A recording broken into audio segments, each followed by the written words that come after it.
নমস্কার বন্ধুরা, বাংলা সাহিত্যের ভাণ্ডার, কবিতা, গল্প, জীবনী, এছাড়াও আছে ছবি আঁকা, আরও কত কী। রবীন্দ্রনাথ থেকে শুরু করে নজরুল, সুকুমার, সুকান্ত, আরও কত সাহিত্যিক ও তাঁদের সৃষ্টির সমাহার আমাদের এই চ্যানেল ক্রিয়েটিভ মাইন্ডস কলকাতায়। ছোটদের জানার জন্য হোক অথবা বড়দের সুন্দর সময় কাটানো, ক্রিয়েটিভ মাইন্ডস কলকাতা তাঁদের এই প্রচেষ্টায় সাহিত্যকে সহজে পৌঁছে দিতে চায় সবার কাছে।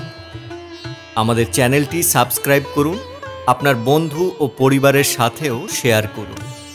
বাংলা সাহিত্য ও সংস্কৃতিকে পৌঁছে দিন ঘরে ঘরে। পাশে থাকুন, সাথে থাকুন।